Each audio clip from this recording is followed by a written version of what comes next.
मेरे प्यारे मित्रों, कैसे हैं? उम्मीद करता हूं कि अच्छे होंगे। तो आज हम लेके आए हैं फिर से एक बार जनरल साइंस के 25 से प्लस क्वेश्चंस, है ना, जो कि किसी भी एग्ज़ाम में बहुत ही महत्वपूर्ण होने वाले हैं। तो चलिए चलते हैं, देखेंगे एक एक क्वेश्चन को, है ना। तो पहला क्वेश्चन इसमें दिया गया है, निम्न में से कौन एक पॉलीसेकेराइड नहीं है? तो सुक्रोज हमारा क्या होता है? पॉलीसेकेराइड होता है ना। तो ये तो पॉलीसेकेराइड है। सेलुलोज भी हमारा क्या है? पॉलीसेकेराइड है। स्टार्च भी हमारा क्या है? पॉलीसेकेराइड है। तो हमारा जो मोनोसेकेराइड होता है वो हमारा ग्लाइकोजन होता है। ठीक है, ग्लाइकोजन और ग्लूकोज से मिलके क्या बनता है? ग्लूकोज बनता है। ठीक है, तो चलिए चलते हैं नेक्स्ट क्वेश्चन पर। नेक्स्ट क्वेश्चन कह रहा है, कार्बोहाइड्रेट की कमी को पूरा करने के लिए क्या खाना चाहिए? तो क्या खाना चाहिए? चना, पहले है चावल, मांस, गाजर, प्रोटीन। अब हम आपको बता दें कि चावल में लगभग 60 से 70% कार्बोहाइड्रेट होता है। तो हम कहेंगे भैया हमको क्या खाना चाहिए? चावल खाना चाहिए, है ना, कार्बोहाइड्रेट्स को पूरा करने के लिए। मांस में प्रोटीन होता है, चना में भी प्रोटीन होता है, गाजर में विटामिन्स और थोड़े बहुत मात्रा में प्रोटीन्स होते होंगे, है ना। चलिए नेक्स्ट चलते हैं। नेक्स्ट क्वेश्चन है हमारा, निम्न में से किस पदार्थ को जंतु स्टार्च कहा जाता है? तो यहाँ ध्यान देना है, पौध का स्टार्च नहीं, जंतु का स्टार्च बोला है ना।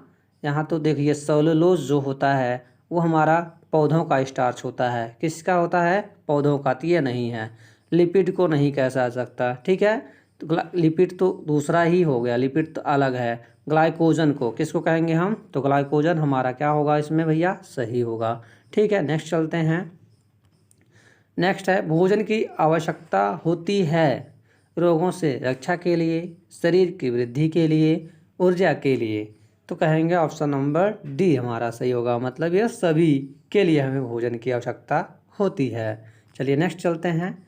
कह रहा है, निम्नलिखित में से कौन ऊर्जा उत्पादन हेतु कोश की ईंधन होता है? तो कौन होता है? Vitamin, carbohydrate, proteins. तो हम बता दें भैया, विटामिन से हमें कोई भी ऊर्जा नहीं मिलती है, किसी भी प्रकार की ऊर्जा नहीं मिलती है। कार्बोहाइड्रेट से हमें कुल मिलाकर 4.5 के आसपास कैलोरी मिलती है 100 ग्राम से। ठीक है, तो मतलब हमें कार्बोहाइड्रेट से ऊर्जा मिलती है, प्रोटीन से हमें ऊर्जा नहीं मिलती है। तो ऑप्शन नंबर हमारा बी यहाँ पर क्या होगा? सही होगा। चलिए नेक्स्ट पर चलते हैं। कह रहा है, कार्बोहाइड्रेट में कार्बन, हाइड्रोजन और ऑक्सीजन का अनुपात होता है। तो कार्बोहाइड्रेट किसका किसका मिलकर बना होता है भैया? तो कहेंगे CH और O का मिलकर बना होता है, CHO से मिलकर बना होता है। तो इसका जो अनुपात होता है वो होता है 1:2 और 1 अनुपात है। ठीक भैया, तो ऑप्शन नंबर डी हमारा यहाँ पर सही होगा। ठीक है, चलिए नेक्स्ट क्वेश्चन पर चलते हैं। शरीर के लिए ऊर्जा का मुख्य स्रोत है, तो कौन सा है? तो देखिए भैया, यहाँ औसा है, लिपिड है, प्रोटीन और कार्बोहाइड्रेट्स। तो मुख्य अगर स्रोत की बात करें तो भैया कहेंगे कार्बोहाइड्रेट्स।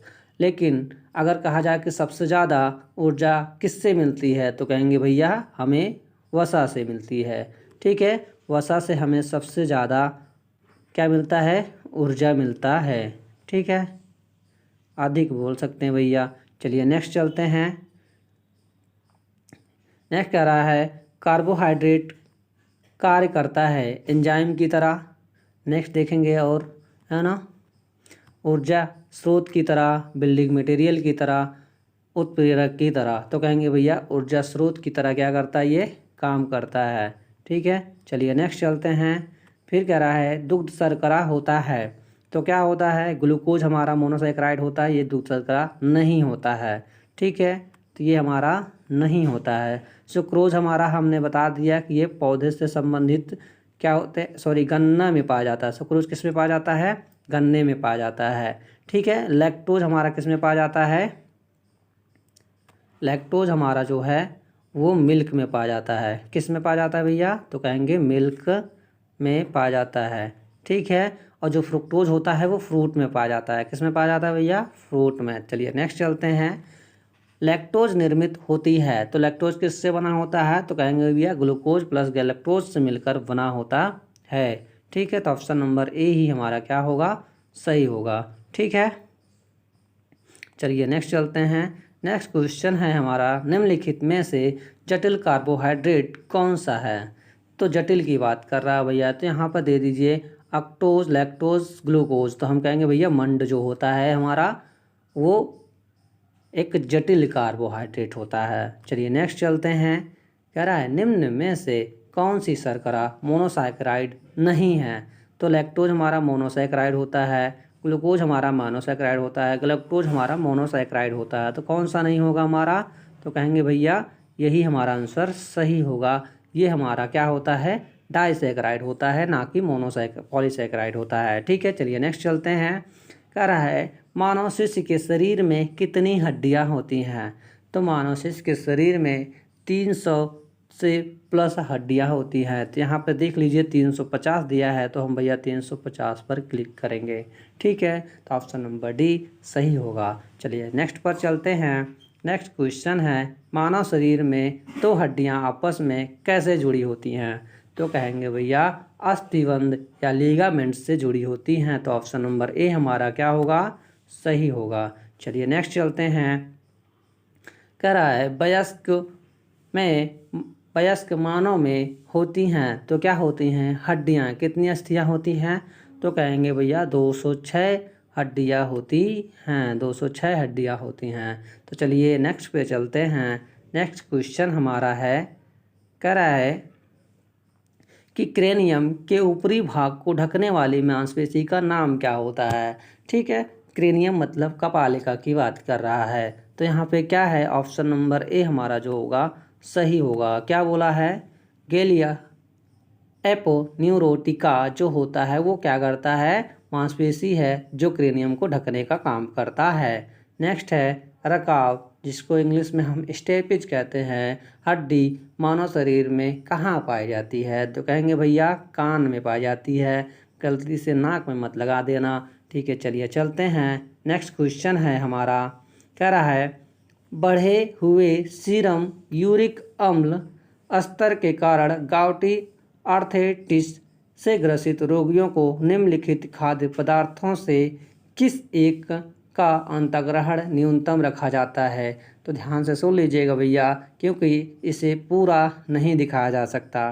ठीक है, क्वेश्चन बहुत लॉन्ग हो गया है। अगर हम इसको दिखाने लगेंगे तो हमारे जो आंसर होंगे बहुत शॉर्ट हो जाएंगे, इसलिए एक बार फिर सुनिए। कह रहा है बढ़े हुए सीरम यूरिक अम्ल स्तर के कारण गाउटी आर्थराइटिस से ग्रसित रोगियों को निम्नलिखित खाद्य पदार्थों में से किस एक का अंतर्ग्रहण न्यूनतम रखना चाहिए, मतलब कम खाना चाहिए? तो कहेंगे भैया कार्बोहाइड्रेट खा सकता है, लिपिड भी खा सकता है, खाद्य पदार्थ भी खा सकता है। तो न्यूक्लिक एसिड हमको क्या करना चाहिए? बहुत कम खाना चाहिए, एकदम नाम मात्र के। ठीक है, तो ऑप्शन नंबर डी यहाँ सही होगा। नेक्स्ट क्वेश्चन है, मानव की पसलियाँ के साथ जुड़ी होती हैं। मानव के पसलियों के साथ जुड़ी होती है। तो मानव की पसलियाँ किसके साथ जुड़ी होती है, ये क्वेश्चन पूछ रहा है। तो कहेंगे भैया स्टर्नम के साथ जुड़ी होती है। तो ऑप्शन नंबर डी यहाँ सही होगा। चलिए नेक्स्ट चलते हैं। नेक्स्ट क्वेश्चन है, निम्नलिखित में से कौन सा मानव शरीर की सबसे छोटी हड्डी होती है? तो कहेंगे भैया स्टेपिज, जिसे अभी क्या बोले थे? रकाब बोले थे। तो फीमर जो होता है वो मानव शरीर की सबसे बड़ी हड्डी या अस्थि होती है। चलिए नेक्स्ट पर चलते हैं। नेक्स्ट है सानोवियल द्रव्य किस में पाया जाता है? तो हम कहेंगे भैया जोड़ों में पाया जाता है, जिसके वजह से हम लोगों को मतलब हड्डियों के मूवमेंट में बहुत ही आसानी होती है। तो चलिए नेक्स्ट चलते हैं। कह रहा है मानव शरीर में पसलियों के कितने जोड़े होते हैं? तो हम कहेंगे भैया 12। इस साइड 12, उस साइड 12, मतलब बाएं साइड 12 और दाएं साइड भी 12 ही होते हैं।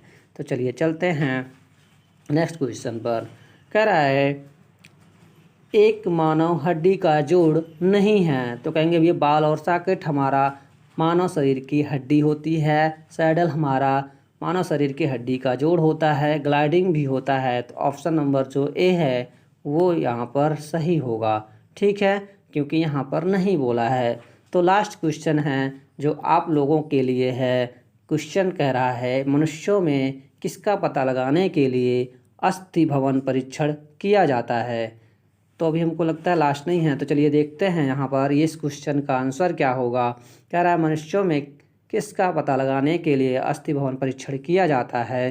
तो हम कहेंगे भैया आंतरिक आयु का, अंतरिम आयु का पता लगाने के लिए परीक्षण किया जाता है। नेक्स्ट क्वेश्चन है जानू फलक का दूसरा नाम क्या होता है। तो कहेंगे भैया जानविक होता है, पटेला होता है। नेक्स्ट क्वेश्चन है हमारे शरीर में कुल कितनी मांसपेशियां होती हैं। तो हम कहेंगे भैया 600 से 650 मांसपेशियां होती हैं। अगर सामान्यता देखा जाए तो 639 मांसपेशियां होती हैं। चलिए नेक्स्ट चलते हैं। मानव शरीर में सबसे लंबी अस्थि कौन सी होती है। तो यह क्वेश्चन लास्ट क्वेश्चन है जो आप लोगों के लिए है। तो आप लोग कमेंट में ज़रूर बताइएगा। अगर इस वीडियो का PDF चाहिए तो टेलीग्राम लिंक डिस्क्रिप्शन में दिया गया है, वहाँ पर जाकर आप उसे ओपन करेंगे तो आपका टेलीग्राम ओपन होगा और उसमें ये PDF और इससे संबंधित बहुत सारे PDF वहाँ पर पड़े होंगे जिससे आप लोगों को आसानी से मिल सकते हैं। तो चलिए आज के लिए इतना ही। वीडियो अच्छी लगी हो तो चैनल को लाइक, सब्सक्राइब, शेयर जरूर करें। धन्यवाद।